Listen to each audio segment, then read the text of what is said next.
2018 CS를 통해 보는 미래 사회. CS 미리가 아니죠. 이번 주부터 시작이 됐습니다. 어제부터 열리게 됐고요. 자, 그러면 간접적으로나마 CS를 가보는 시간이 될 것 같은데, 그렇다면은 이번 CS의 특징이 뭔지부터 한번 좀 살펴볼까요?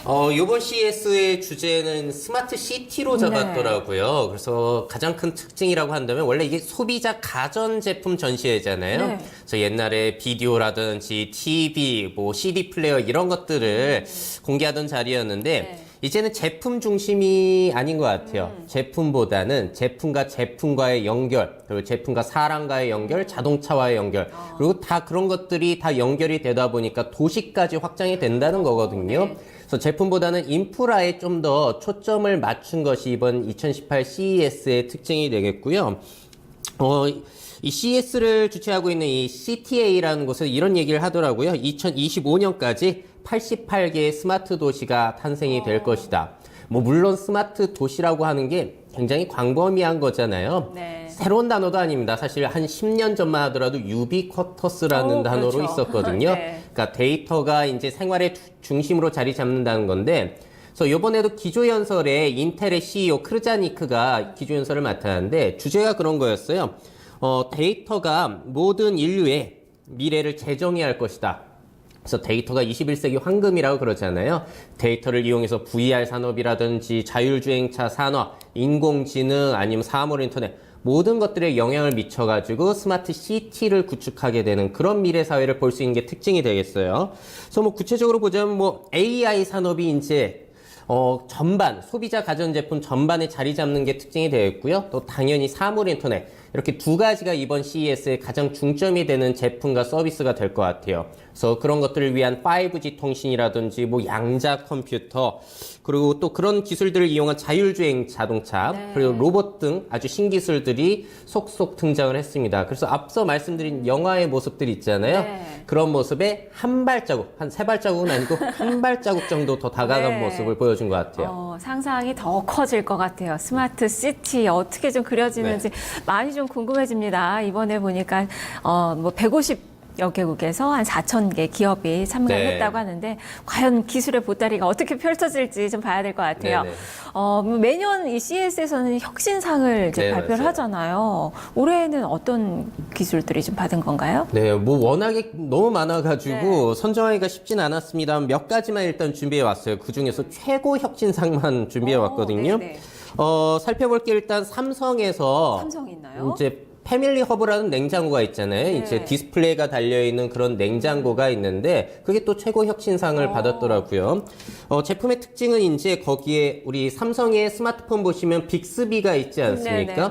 그 빅스비가 탑재가 돼요. 그래서 핸드폰으로만 이제 빅스비를 호출해가지고 우리의 뭐 스케줄을 관리한다든지 집안의 사물 인터넷을 제어하는 게 아니라 대신에 이제 냉장고라는 공간이 이제 식구들이 다 한 번씩 지나다니는 공간이 있잖아요. 그 냉장고에 말을 걸어가지고 뭐 집안의 사물 인터넷 제어, 날씨, 또 특징이 하나 생겼더라고요. 사람의 목소리를 인식해요. 그래서 아빠가 얘기했을 때, 엄마가 얘기했을 때 반응이 다른가요? 네, 반응이 다르게. 아이들이 얘기하면 학원 스케줄을 알려줄 거고 아빠가 얘기하면 회사 스케줄을 알려주는 식으로 이렇게 조금 더 똑똑해진 모습을 보여주고 있고요. 그리고 냉장고다 보니까 아무래도 레시피 추천이라든지 뭐 유통기한 같은 것들을 알려주는 그런 기능 기본적으로 탑재가 돼 있더라고요. 그래서 요즘 AI 스피커들 많이 쓰시는데 그 AI 스피커가 그냥 냉장고에 접목되어 있다고 보시면 되겠고요. 당연히 비쌉니다. 초반에 나와가지고. 얼마인가요? 굉장히 비싸게. 지금 시판이 되나요? 아직까지 가격 정보는 나오지 않은 것 같은데요. 이 얘기를 말씀드리는 거는 구형 냉장고를 가지고 계셔도 AI 스피커 한 5만 원대 사가지고 쓰시면 되는 거기 때문에 두 가지 같이 쓰면 훨씬 저렴하네요. 왜 최고 혁신상인지 사실 의심이 되긴 해요. 그래도 삼성이 최고 혁신상을 받았다는 게 자부심이 좀 느껴져요. 네, 뭐 그럴 수는 있겠습니다만 저로서는 그런 생각이 들어요. 이런 걸 많이 써보잖아요. 우리의 불편함을 해소해 주기 위해서 기술을 사용했다라기보다는 앞으로 이런 기술이 뜬다라고 하니까 그 기술을 어떻게든 선보이고 싶어서 제품을 개발하고 있진 않나라는 생각이 좀 건 아니네요. 들기도 있으면 합니다. 뭐 좋겠지만 있으면 좋습니다만. 굳이 필요성은 없을 수 있는. 그런 부분이 아주 포인트가 될 것 같고요. 또 다른 제품들 또 소개를 해드리자면은 인공지능이 탑재된 CCTV AR4라는 제품이 또 최고 혁신상을 받았어요. 그래서 이 CCTV 같은 경우에는 녹화만 해주는 것이 아니라 사람을 구별하고 사물을 구별할 수가 있어요. 그래서 우리 집 앞 현관에 이 CCTV를 달아두게 되면요. 내가 등록해둔 뭐 우리의 아내라든지 딸 그런 사람들이 이렇게 찍히게 되면은 저렇게 지금 나오는 것처럼 사람 얼굴을 구별해서 이제 저걸 구별하게 되면 뭐가 좋냐. 누가 왔는지 스마트폰으로 알려주는 것은 물론이며 만약에 스마트 도어락과 연동이 된다면은 자동으로 열리게 되는 거죠. 초인종을 누르지 않더라도 얼굴만 보고서. 그러니까 앞으로 CCTV, 카메라라는 것이 단순한 카메라가 아니라 인공지능의 눈이 될 것이라는 점은 우리의 미래 생활에 있어서 굉장히 중요한 요소가 될 겁니다. 지금 얼굴 인식하고 바로 문 열어주고 있는 거 보이죠? 그 밖에도 인공지능의 눈을 활용할 수 있는 분야는 너무나 무궁무진하기 때문에 이 부분은 상당히 기대가 되는 부분이긴 해요. 물론 아직까지는 인식률이라든지 뭐 사람의 옆모습, 뒷모습 가지고는 잘 모릅니다. 오류가 없어야 되겠네요. 맞아요. 저거를 잘 사용하려면 얼굴 정면으로 딱 이렇게 보여줘야 되기 때문에 아직까지 한계가 정말 많아요.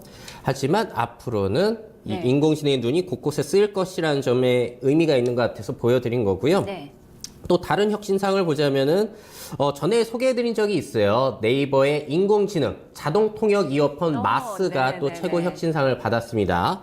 이 이어폰을 끼게 되면 그 네이버의 파파고라는 인공지능을 이용해가지고 한 10개국 언어를 자동 통역해준다라고 해요. 지금 잠깐 보시면요. どうして火星から来た男、金星から来た女っていうか知ってる? 자, 일본어와 영어로 지금 자동 통역이 되어서 들리고 있는 거예요. 私たちみたいな 하나가 되겠네요. 네, 그렇죠. 아무래도 지금 네이버 파파고를 써보신 분들은 알겠지만 생각보다 번역이 잘 되거든요. 특히나 한국어 번역에 있어서는 한국어를 번역했을 때 그 강점을 보이고 있기 때문에 そうかもね 저 이어폰의 성능을 알아보시고 싶다 하신다면 어플 이용해 보시면 됩니다. 그걸 좀 더 편리하게 했다라는 측면이 될 것 같고요. 정말 앞으로 여행 갈 때에 있어서는 굉장히 앞으로 이 번역 기술을 이용해서 도움을 많이 받으실 거예요. 물론 비즈니스까지 하기는 좀 힘들 수가 있겠습니다만. 그래도 자, 일상적인 대화가 되니까요. 네, 그래 맞아요. 그 간단한 일상 대화가 가능하다라는 게 중요한 거고요. 복잡한 대화는 아직까지 잘 안 됩니다. 또 다른 거 VR은 올해는 그렇게 강조되고 있는 것 같지는 않아요. 조금 잠잠한 느낌이 있는데 재미난 점이 국내 스타트업 3년차 기업에서 최고 혁신상 받은 제품이 있습니다. 바로 VR 헤드셋 룩시드 VR이라는 제품인데요. 이게 왜 혁신상을 받았냐면은 이 헤드셋을 착용하게 되면은 시선을 파악하면 물론이거니와 우리의 뇌파를 또 파악할 수가 있다라고 해요. 그러니까 그걸 착용하고 게임을 하거나 아니면 여러 가지 활동을 하게 되면은 시선이나 뇌파를 측정해가지고 이 사람이 얼마나 몰입감을 느끼고 있고 무서운데요. 얼마나 스트레스를 받고 있고 얼마나 즐기고 있는지를 파악할 수가 있게 되기 때문에 좀 더 가상 세계와 상호 소통하는 데 다양한 가능성을 열어두고 줄 수 있다. 그런 측면에서 이 신생 기업에게 또 최고 혁신상이 주어졌더라고요. 물론 뒤에서 뭐 힘써준 계신 분들도 계시겠지만 그래서 이 VR 그리고 또 다른 VR 쪽 보자면은 가장 유명한 VR 헤드셋 중에 하나일 거예요. HTC사에서 바이브 프로라는 차세대 제품 조금 더 기능이 향상된 제품이 선보이기도 했습니다. 그리고 또 마지막으로 보자면은 로봇을 빼놓을 수가 없을 것 같아요. 로봇 중에서는 가정용 반려 로봇 제가 말씀 많이 드리는데 제가 소개 안 해드렸던 제품이에요. 버디라고 하는 제품이 또 최고 혁신상을 받았더라고요. 저 로봇의 특징은 일단 사람의 음성을 인식하고 얼굴을 인식합니다. 그래서 주인을 알아보고 타인을 알아볼 수 있다는 거, 그리고 사물을 인식하면서 뭐 물체를 피해 다니고 물체를 뭐 간단한 거는 인식해서 찾아줄 수 있는 것까지 기대해 볼 수가 있는 거거든요. 물론 잘 될 것 같지는 않아요. 지난번에 봤던 그 강아지 모습의 로봇. 거의 비슷하다라고 보셔도 될 것 같고요. 또 뭐 그 밖에도 촬영, 화상 통화, 뭐 사물 인터넷 제어 그런 기능들도 포함이 되어 있습니다. 근데 저번에 보여드린 그 아이보 소니의 강아지의 경우에는 최고 혁신상은 못 받았는데 오히려 로봇 중에서는 가장 큰 화제를 모으고 있어요. 지금 CES에 전시가 돼가지고 너무나 귀엽기 때문에 뭐 그런 로봇 시리즈들이 많이 강아지까지. 또 경쟁이 좀 붙겠네요. 네, 맞아요. 이런 혁신상을 보니까 인공지능이 좀 많이 포함이 좀 된 것 같아요. 소비자 가전제품 전시회잖아요. 네. 그래서 가장 많이 지금 보이고 있는 게 음성인식이에요. 각각의 가전제품에 음성인식 기능이 들어간다는 게 가장 널리 퍼지고 있는 그런 기능이 된 것 같고요. 여기서 주목할 만한 것은 삼성과 LG가 될 것 같아요. 삼성의 TV, 그리고 뭐 냉장고, 네. 세탁기. TV는 오히려 또 LG가 또 많이 주목을 받더라고요. 삼성도 마찬가지고 LG도 마찬가지인데요. 제가 말씀드린 거는 이제 음성인식 기능에 대한 부분이거든요. 삼성과 같은 경우에는 우리 스마트폰에 들어가는 빅스비, 삼성의 인공지능 비너 빅스비를 뭐 냉장고, TV 이렇게 계속 확대를 해 가고 있는 모습인데요. LG가 방식이 달라요. LG는 자체적으로 이렇게 개발을 하고는 계신 것 같지만 그것보다 중요한 것은 공개 플랫폼이라고 해가지고 LG의 제품에 구글의 인공지능, 아마존의 인공지능을 사용할 수 있게끔 조금 공개된 모습을 보여주고 있습니다. 그런 것들을 라인업으로 해가지고 뭐 싱큐라는 인공지능 플랫폼을 만들고 계신데 이 부분이 과연 앞으로 어느 쪽이 성공을 더할지가 상당히 기대가 돼요. 선호하는 방식이 또 틀려서 네, 맞아요. 사용자들도 그렇고 또 다 괜찮을 것 같아요. 양쪽 다. 장단점은 있겠습니다만 우려되는 부분은 만약에 삼성이 빅스비만 그러지는 않으실 것 같은데 빅스비만 고집을 하게 되신다면은 다른 인공지능을 사용하는 사용자들이 삼성의 제품을 사용하기 좀 힘들어질 수도 있거든요. 네. 완전히 오픈을 하지는 않을 거란 말이에요. 왜냐면 자기네들도 인공지능 비서 있으니까. 빅스비라는 걸 네. 개발하고 있는데 구글의 인공지능이랑 막 섞이고 그러면 힘들어지니까. 네. 그래서 그런 부분이 아마 앞으로 어떻게 될지 지켜봐야 되는 부분이 될 것 같고요. 또 저 같은 경우에는 음성인식이 어디에 가장 기대가 되냐면 바로 차량이거든요. 네. 왜냐면 집안에서는 그렇게 손이 자유롭기 때문에 우리가 버튼도 누를 수 있고 해요. 네. 하지만 차는 핸들에 손이 묶여있기 때문에 음성인식이 굉장히 유용하거든요. 뭐 그래서 현대자동차도 요번에 음성인식 플랫폼을 공개를 하더라고요. 그래서 하이현대라고 불러가지고 음악을 재생하고 내비게이션 제어하고 아니면은 뭐 유리창을 연다든지 에어컨을 제어한다든지 그럼 그거 굉장히 안전하고 편리한 거거든요. 아직까지 상용화가 잘 되고 있지 않기 때문에 이거는 굉장히 급성장할 수 있는 가능성이 저는 다분하다라고 봐요. 그래서 이 부분 주목하실 만하고 또 한 가지 제품 음성 인식이 탑재되는데 요번에 스마트 안경이 있습니다. 그래서 그 제품의 영상 준비해 왔어요. 그거 보시면서 또 말씀을 드리면 좋을 것 같아요. 이제 안경 같은 경우에도 예전에 구글 글래스라는 게 있었잖아요. 그게 조금 더 진화된 모습인 것 같아요. 뷰직스라는 회사에서 만든 제품이고요. 이게 한쪽 렌즈에 내가 원하는 정보를 표시해 줍니다. 근데 저기를 이제 안경테를 터치해가지고 제어를 하게 되거든요. 근데 저기에 또 아마존의 인공지능 알렉사가 탑재가 돼가지고 알렉사를 불러서 저런 기능들을 제어할 수가 있는 거예요. 신기하네요. 네, 그러니까 터치를 할 필요도 없이 정보를 보여준다라는 측면. 그래서 저 제품도 상당히 주목을 받는 제품인 것 같습니다. 네. 그래서 이렇게 음성인식 기능이 각가지 제품들에 참여가 되고 있고요. 또 앞서서 또 말씀드린 거 인공지능의 눈, 이미지 인식 기술이 들어간 로봇들이 나오고 있잖아요. 네네. 아까 말씀드린 버디뿐만이 아니라 또 말씀드린 저번 주에도 소개해드린 소니의 로봇 강아지 네네. 아이보도 인공지능을 이용해서 사람을 주인을 알아본다라고 하니까 아직까지 이번 CES에서는 이미지 인식 기능이 그렇게까지 주목을 받는 것 같지는 않거든요. 아마 내년, 내후년에는 그런 제품들이 많이 쏟아져 나올 것 같아요. 네, 정말 영화 같은 현실을 또 보게 네. 될 것 같습니다. 그만큼 스마트 시티에 AI가 뭐 대세로 자리를 잡는 것 같고 또 한 네. 가지 CES가 예전에는 또 정말 뭐 명칭도 가장 박람회긴 한데 네. 이게 모터쇼를 방불케 하잖아요. 맞아요.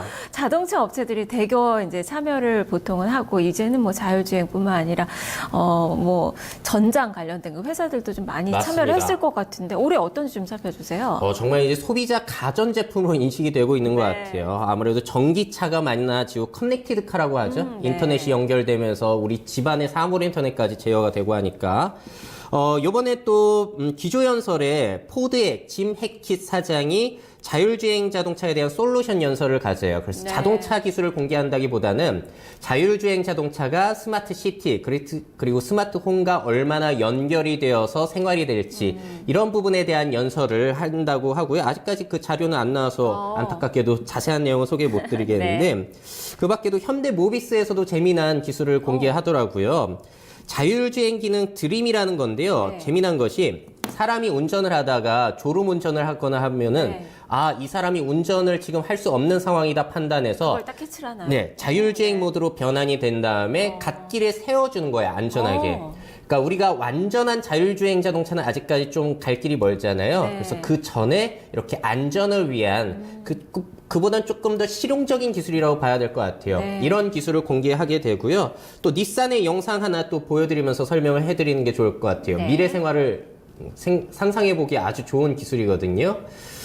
자, 닛산에서는 뇌와 차량을 연결하는 브레인 투 비에이클 기술을 공개합니다. 그래서 사람이 제동을 걸 때, 가속을 할 때, 코너를 돌 때 뇌 신호를 분석해가지고 그런 것들을 자동차에 바로바로 이제 반응을 하게끔 전송을 해준다는 거예요. 그래서 사람이 핸들을 잡고 운전할 때보다 0.5초가량 반응 속도가 빨라진다라고 합니다. 그래서 좀 더 부드러운 자동차 운전 경험을 제공해 줄 수 있다라고 하고요. 저런 기술이 앞으로 더 발달하게 되면은 자율주행 자동차에도 엄청나게 영향을 끼치겠죠. 내가 운전은 하지 않지만 생각만으로 마치 자율주행 자동차를 제어하고 있는 듯한 모습을 보여줄 것이라고 기대가 되고 있어요. 그래서 앞으로 뇌와 사물이 연결되는 미래도 상당히 기대가 되는 거고요. 네. 또 마지막으로 토요타 같은 경우에는 운전자의 또 감정을 파악해가지고 자동차의 운전에 또 반영을 하는 기술. 그러니까 단순히 자동차가 사물 인터넷 제어라든지 자율주행뿐만이 아니라 사람과 얼마나 교감이 되고 있는지, 사람과 얼마나 연결이 되고 있는지에 대한 부분도 올해 CES에서는 조금 더 강조가 되고 있는 것 같아요. 신기하네요. 네. 어쨌든 자율주행의 그 신기술, 커넥티드가의 신기술을 좀 볼 수 있는 그런 향연의 장이 좀 아닌가 싶네요. 네, 맞습니다. 자, 오늘도 좋은 말씀 고맙습니다. 네, 감사합니다. 네, 황준원 대표와 함께 살펴봤습니다. 지금 CES 발디딜 틈이 없다고 합니다. 자, 2020년 되면 이 바로 스마트 시티를 만들기 위한 금액이 한 37조 정도 더 투입이 될 거라고 합니다. 그만큼 기대가 많이 실리는 부분들 오늘 미래 생활의 그런 기술들을 미리 앞서서 살펴봤던 것 같습니다. 자, 다음 주엔 더 좋은, 더 재밌는 그런 이야기들로 찾아뵙겠습니다. 시청해주신 여러분 고맙습니다.